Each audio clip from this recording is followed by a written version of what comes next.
Ladies and gentlemen, let's make America great again. Please welcome the next President of the United States, Mr. Donald J. Trump.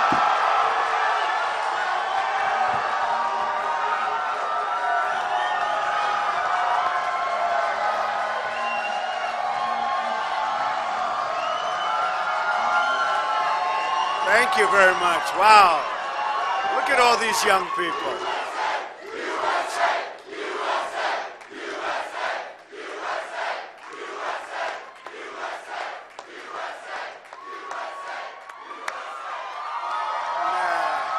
Sit down, just relax.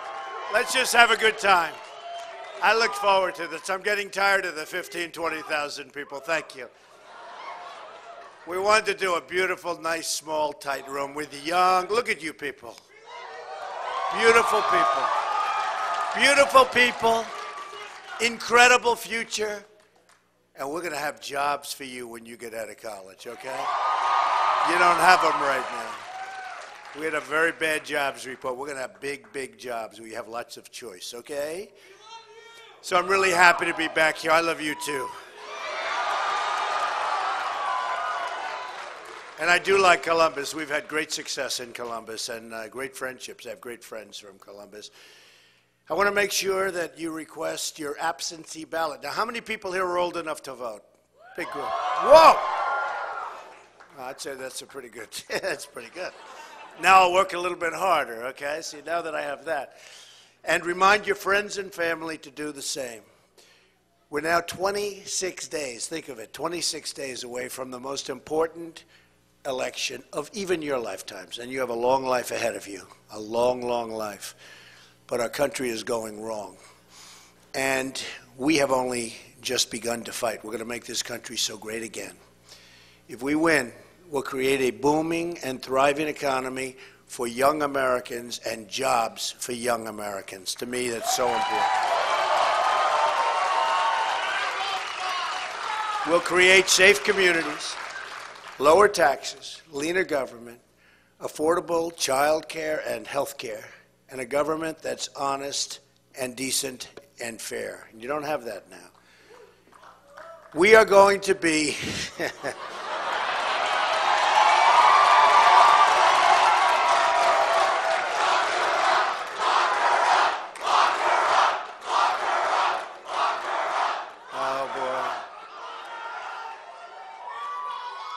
So young and so jaded already. But you understand life, I'm impressed. You understand life at a young age. We are the campaign of change, you know that? We will deliver jobs, opportunity, and justice for future generations, your generations. We will, better believe it. I've wanted this race, and you know that, to be about the issues. We won by everybody's account the other night. We had a debate with Crooked Hillary. And we won that debate. And I mean, I'm not saying that's what everybody's saying, and I felt that we won the debate. Remember when she walked in front of me, and I stood, and here's my podium, and here's my chair, and all, and I'm standing, and she walks right in front of me. And then the next day, she stood, answering a question, right? And she was right here, and I was right here, never moved. And the next day, the paper came out and said, I invaded her space. I said, what? I invaded her space. No, we won that one, and we look forward. I guess Wednesday night we have another one with Crooked Hillary. And by the way, I don't know if you know, the big Wall Street Journal NBC poll just came out in Ohio. Oh, we're only one up.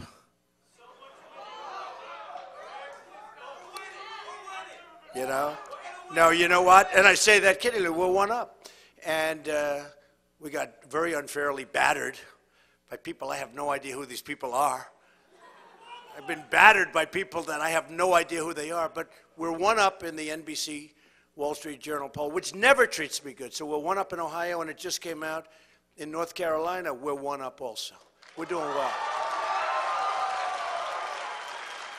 And she's spent a fortune on ads, fortune, here in North Carolina, just an absolute fortune.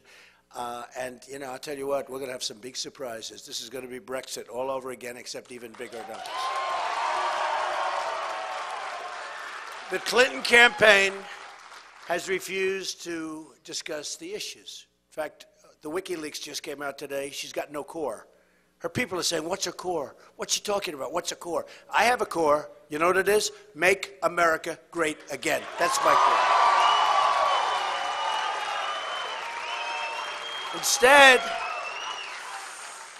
Instead of the issues, they've slandered and libeled me with false accusations. But we will not let these lies distract us from our campaign. And it's a campaign of truth. It really is. In an earlier speech today, I addressed the fact that I was falsely accused. And I think possibly some of you have seen it or watched it. It's a disgraceful thing that you can be on the front page of the failing New York Times, and it is a failing newspaper. It's third-rate people, I'm telling you, third-rate bad people, sick people. I was on the front page.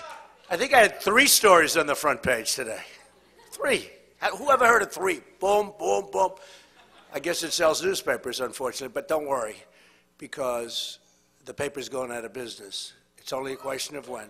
But it's the failing New York Times, and they're inventing false claims without any evidence, no witnesses, no nothing. An act that supposedly years and years ago. I never met these people. I don't even know who they are. They're made-up stories, filed right before the election. Right before the election. I wonder if that had anything to do with this, right? It's a disgrace. I really mean it's a disgrace. I want to talk about policies affecting our lives, but I did want to mention that we did spend some time talking about that today. It just came out. The sad part is we don't talk about WikiLeaks because it's incredible, but WikiLeaks just came out with a lot of new ones. And it would be wonderful if these very dishonest people back there would talk about it. It would be wonderful. It would be wonderful.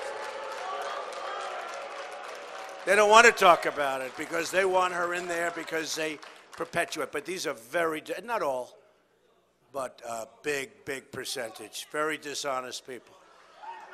In fact, the reason I was late to the podium was because they weren't ready. We waited for them. And I said, let's go up without them. Who cares? But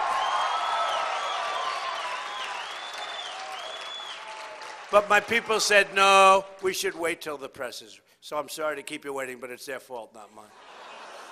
Right now, our government has been taken hostage by global special interests that will stop at nothing to drain every last ounce of wealth from this country for their personal benefit. You're going to see it. The greatest weapon wielded by crooked Hillary is the media. That's what she got. She got nothing else. Believe me, there's nothing there.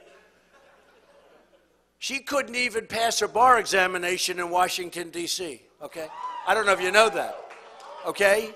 Hillary Clinton failed her bar examination in Washington, D.C. She got nothing going. The WikiLeaks emails show that the Clintons and the corporate media are one and the same. They collaborate and they conspire together. This Washington establishment will stop at nothing to stop all of us. And you're going to see that. You're young people, but you're going to see that. Although we do have one of the most successful real estate people in the world. Would you please stand up? Look at this guy, 55,000 units. Stand up.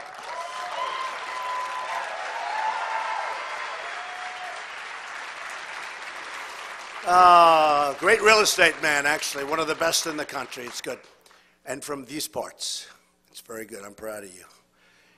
These are the people who have given us decades of endless wars, producing only death and bloodshed, but no victory. We don't have victory. Can you imagine Douglas MacArthur? Can you imagine General Patton in their grave, right? Spinning. Look, he's going like this, spinning. They can't believe it. We announced 6 weeks before, we're going to Mosul. Did you hear? We're going to Mosul in a few weeks, and we're going to attack them. Whatever happened to the old adage, like, you know, you sort of do it like, don't tell everybody. You do it, let's talk about the victory after. They go into Mosul. They want to go to Mosul to get the leaders of ISIS because they say they're in Mosul. But they announced that they're going there for the last 3 weeks. So the leaders, you know, they're smart. They're left. They're gone. Oh, these people. We have some real beauties. Our president is incompetent, I will tell you that. He is grossly incompetent. These are the same people, although all he likes to do is campaign. Why isn't this guy working on jobs? He's campaigning all the time. He's campaigning or playing golf. He plays more golf than if you were on the PGA Tour. These are the same people who have flung our doors open for radical Islam, putting us on the same path to France and to multi-generational struggles with violence and extremism embedded in our communities. You see what's happening. Take a look at France, take a look at Germany, take a look at certain parts of Sweden, take a look at areas. You don't want to go there. These are the people who've allowed violent international cartels to invade our country and prey on our most vulnerable citizens. And they are vulnerable. Victims like Marilyn Ferris, raped by an illegal immigrant with a lengthy criminal record and beaten to death viciously with a hammer, wasn't supposed to be in our country. Should never have been. They didn't want to put him out. These are the people who have let our drugs pour, and let just drugs. Drugs are pouring into our country from the southern border. And they're poisoning our children. Hopefully they're not poisoning you. Stay away from drugs, stay away from alcohol, and stay away from cigarettes. I always tell my kids, no drugs, no alcohol, no cigarettes. Ivanka said to me when she's like 5, she didn't even know what I was talking about. She said, Dad, you're driving me crazy with that. But every time they went, no drugs, no alcohol, no cigarettes. So you just remember that. Puts you at a big, big, big disadvantage. You get hooked. If you get hooked, it's hard to get unhooked. Puts you at a big disadvantage. So just remember, maybe that's the thing you'll learn or remember most from what I'm going to say, okay, if you want to know the truth at your age. These are the people who emptied the jobs out of Ohio, Pennsylvania, Michigan, North Carolina, and all of our states, so many of our states, and shipped them to Mexico and other countries. The political powers trying to stop us are the people who have stripped these jobs right out of our inner cities, trapped millions of African American and Hispanic Americans in impoverishment. I mean, they're impoverished. You have to see these inner cities, and you've seen them. You've seen them. They're crime-besieged neighborhoods, and left 70 million American women and children in poverty or near the brink of poverty. At the center of this assault on American prosperity is the Clinton campaign. These are her ideas. They want to do it. They've been running the inner cities, the Democrats, and the Democrat ideas for up to 100 years, and even more than that. Unbroken. Guess what? It's not working. And it's very unfair to the people that have to live there and be shot when they walk to the store. And all of the things that you read about and watch every night on television. They don't work for you. They don't work for America. They work only for themselves. These are the people we're talking about, including foreign government and foreign actors. Hillary Clinton is a criminal who destroyed 33,000 emails after a congressional subpoena was issued. Can't do that. She's a criminal. She's a criminal. You get a subpoena from the United States Congress, and you say, get rid of those emails. 33,000 emails were deleted and acid washed. Nobody even heard of it. They were bleached. It's a very expensive process. People don't use it because it's too expensive. She used it. And then she hammered her phones, right? Anybody get rid of your cell phone? Anybody ever hammer it? Anybody hammer it? Anybody? No?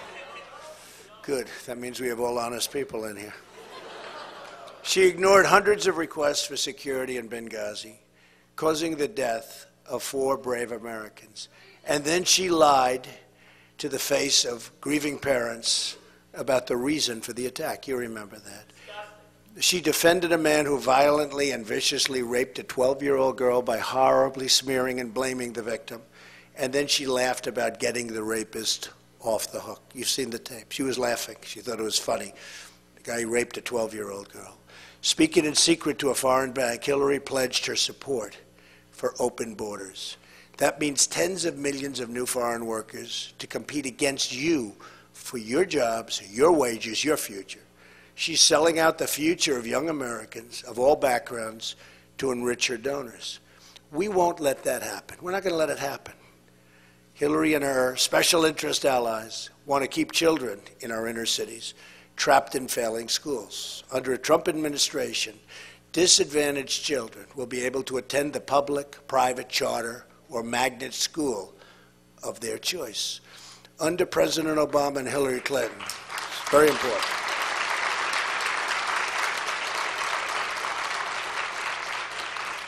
And we'll also get rid of Common Core and bring education local.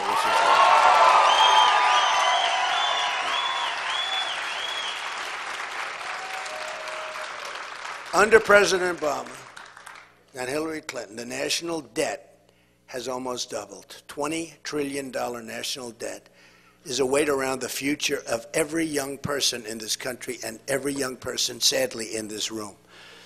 It would require $120,000 from every millennial in the country to pay it off. Anybody have $120,000? We'll make a good, how about 50? How about 20? How about 2? We'll sell it to you for 2.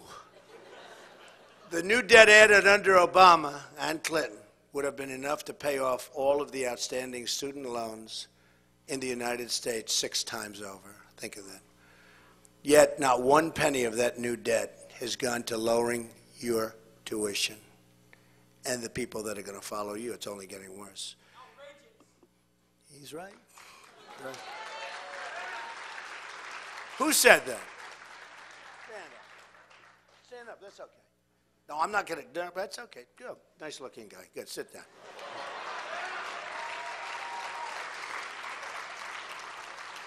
We made him a little nervous when I said stand up. He's a good guy. The share of 16 to 28-year-olds not in the labor force has increased to 45% during the Obama administration. Tremendously bad things are happening. In the Trump administration, we will work every day to make America great again for everybody, including millennials. First, we will lower the cost of college and solve the student loan crisis. It's a crisis, very unfair. The biggest crisis is you graduate, you do well from great colleges, like where we are right now, great colleges. But you graduate, you do well, you're proud of yourselves, your parents are proud of you, there are no jobs. There are no jobs, no good jobs. Tuition at public four-year institutions was 40% higher in the last school year than it was 10 years ago. In all, Americans owe $1.3 trillion in their student loans. Think of that, $1.3 trillion. More than auto loans, credit card debt, home equity. I mean, nationwide, you're talking about the biggest factor. Students should not be asked to pay more on their loans than they can afford. And the debt should not be an albatross around their necks for the rest of their lives. And that's what it is. We're going to work that out. We're going to work it out, folks. We're going to work it out. It'll be a negotiation. You know that. Everything's a negotiation, but the art of the deal. We're going to work it out. We're going to work it out big league. But it's very unfair. You graduate, you graduate from college and you're starting with like an anchor around your neck. No good. It's no good. Not fair. That's why under my student loan program, we would cap repayment for an affordable portion of a borrower's income 12.5%. We'll cap it. That gives you a lot to play with and a lot to do. And if borrowers work hard and make their full payments for 15 years, we'll let them get on with their lives. They just go ahead and they get on with their lives. Because it's very, very hard for young people. It's probably the question I get more than any other question outside of defense is, which is catastrophic, what's going on with our, how badly we treat our veterans, how badly we treat our military folks. But I get asked so much about student loans and student debt. Young Americans deserve the same deal as federal workers. So we will equalize treatment so everyone can start saving for their families and retirement by the time they're 15 years out of college. So start counting, 15 years. In addition, I will take steps to push colleges to cut the skyrocketing cost of tuition. It's happening. It's happening. Very unfair. Because students are like a conduit. They get the money, they give it, they get, and there's not enough incentive for these colleges to cut. And the costs are going up mammothly, much more so than other businesses and industries. And I fully understand why. We're going to do something about it. If the federal government is going to subsidize student loans, it has a right to expect that colleges work hard to control cost and invest their resources in their students. If colleges refuse to take this responsibility seriously, they will be held accountable, including by reconsidering whether those with huge endowments deserve to keep those endowments tax exempt. We have a lot of power over the colleges. And they're not doing the job of cost cutting because they don't have the incentive to cost cut. Because you're paying for it. Because you're paying for it. Some schools are paying more to hedge funds and private equity managers than they are in spending, and this is true, than they are spending on tuition and tuition assistance, while taxpayers are guaranteeing hundreds of billions of dollars of student loans to pay for rising tuition costs. We want universities to spend their endowment on their students, not themselves. We have to take care of our students. They need to use that money to cut the college debt, and they have to cut college tuition. They have to do it, and we have to do it quickly. Much of the skyrocketing cost of college education is due to the tremendous bloat in college administrators and bureaucrats. I know that doesn't happen here, but, you know, just maybe some places. Doesn't happen here, does it? No. No? No, I'm sure it doesn't. But every place else it does. According to the Department of Education, the number of college administrators is up more than 60% since 1993, 10 times the increase in tenured faculty positions. Federal regulations are responsible for much of this administrative bloat, and it is bloat. Vanderbilt University estimated that it spends $150 million per year, 11% of the university's budgets, to comply with government regulations. Big problem. Regulations in this country, a big problem. And by the way, I'm cutting your taxes. Big league. Massive. Hillary is increasing your taxes. So when you get out and when you get those good jobs, you're also going to be paying, if I'm president, a lot less taxes. She's going to increase your taxes very substantially. As president, I will immediately take steps to drive down college costs by reducing the unnecessary cost of compliance with federal regulations so that colleges can pass on the savings to students in the form of lower tuition. I will also make it a priority to protect students' rights to free speech on campus. Do you want free speech? Does everybody?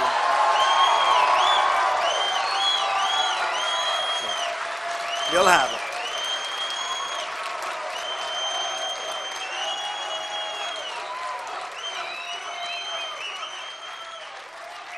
Wow. Wow.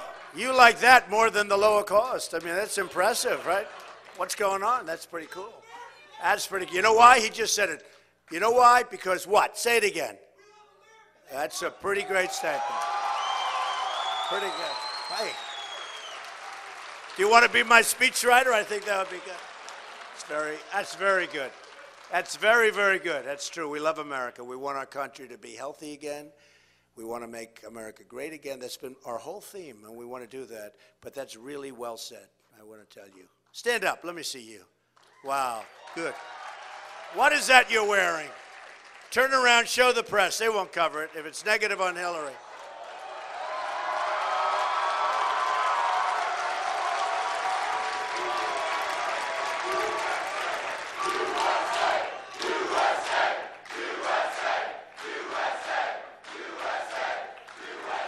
That's great. That's great. Thank you very much. Great. Good. Great future. In the past few decades, political correctness, oh, what a terrible term, has transformed our institutions of higher education from ones that fostered spirited debate to a place of extreme censorship where students are silenced for the smallest of things. You say a word somewhat differently, and all of a sudden you're criticized, sometimes viciously. We will end the political correctness and foster free and respectful dialogue.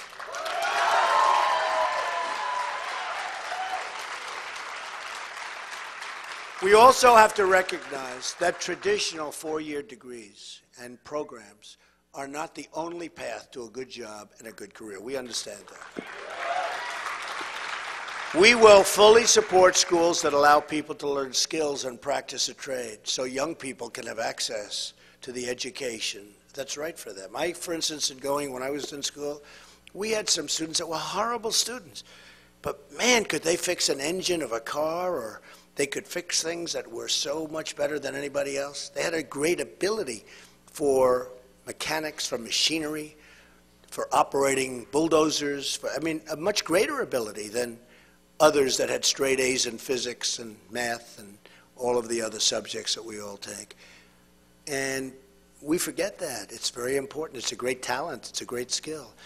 And we must hold all schools equally accountable for their performance. I will make sure that students have the information they need, all about their options. They have to have options before starting school and for repaying their student loans upon leaving school, and we'll make it so you can do it and do it very easily. You watch. There's a lot of room for improvement in this regard. Currently, students navigate 16 complex repayment plans. You know about that, right? Some of you. 8 forgiveness programs and 32 deferment and forbearance options. Each of these programs has their own nuances and qualifications. I will simplify this confusing maze into a single income-based repayment program similar to those that have proved so popular in recent years. That's a very important thing. Very important. We also have to make sure that those who have graduated college and those who are soon to graduate can find a great job. This good job, but I mean great job, right? We want great jobs. We don't want good jobs. To start a career when they do. A lot of our great jobs are gone to other countries, gone to Mexico, gone to China, gone to lots of places. We don't have many good jobs anymore. Many mothers across this country are worried their kids won't find jobs. Are any of your mothers worried about that? Huh? Yeah. A lot of mothers and fathers. And fathers. And they're right to be worried. One of the biggest threats is outstanding and it's really a tremendous threat. The outsourcing of jobs for college-educated kids are being sent to other countries, and they're going at a rate that we've never seen before. At the same time, companies are importing low-wage workers on H-1B visas to take jobs from young, college-trained Americans. You've been seeing that, and you've been hearing that. We'll protect these jobs for all Americans, believe me. My economic plan, including tax, trade regulatory, and energy reforms, will create 25 million new jobs and allow the private sector to grow at 4% per year. Right now, it's hardly growing at all.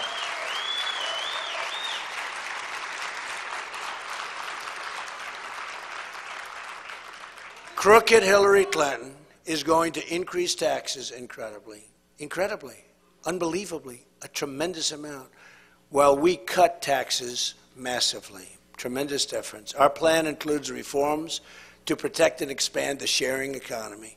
Startups like Uber that have managed to provide great services for consumers and to consumers. In some cases, I'm hearing little other things. We'll have to check that out. Do you like Uber? Does everybody like it?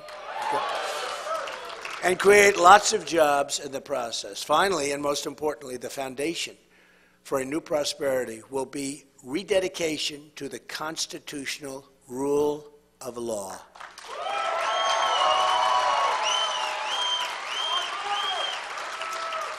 A vote for me is a vote for change, and a vote for me is really a vote for you. Together, we will make America so strong. We will make America so powerful and so rich. Together, we will make America great again. And I want to thank you, and God bless you. You are amazing young people. Amazing young people. Keep up the good work. Say hello to your parents, okay? And thank you, fellas. Thank you.